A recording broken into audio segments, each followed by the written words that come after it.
Tylko dzisiaj nagramy bike check mojego roweru.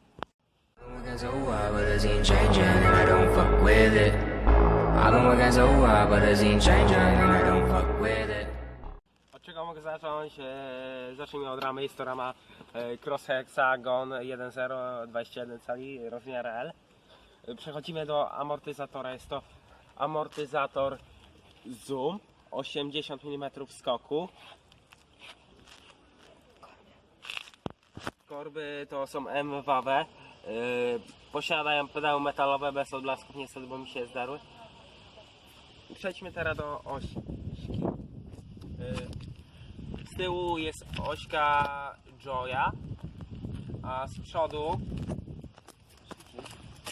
mamy ośkę Nowateka. Piasta z przodu to jest Joytech, z tyłu też mamy Joytecha. Siodło mamy Cross oryginalne, no już widać, rędy trochę wygięte. Opony, z przodu mamy Continental Mountain King. Jest to szerokość 2×10. Z tyłu Continental Gravity, szerokość 2×30. Sztyca też jest z Crossa oryginalna. Dobra, do czego teraz przejdziemy? Tarcze 160 z przodu i z tyłu. Do czego możemy teraz przejść? Kaseta to jest Shimano HG. Przerzutka Ventury bardzo dobrze obsługuje je. No już jest troszeczkę pokrzywiona, ale da się jeździć. Mostek jest krótszy trochę, bo miałem poprzednio taki długi. Chyba jest króciutki trochę, ale nie za modelu. Kierownica. Jest to Primo Components 800 mm. Teraz do czego możemy teraz przejść?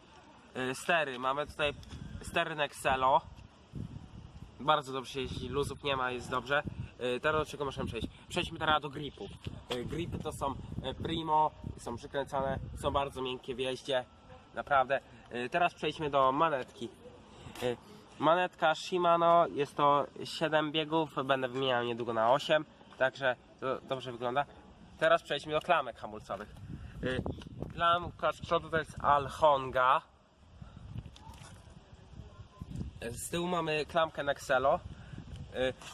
Na zaciskach z przodu jest Promax. Jest to mechaniczny. I z tyłu mamy zacisk Tektronovela. Teraz możemy przejść do obręczy. Z przodu mamy obręcz Alex Rhymes DM18. Szprychy nie wiem. Z tyłu mamy obręcz Levin. Szprychy Nexelo 26-calowe.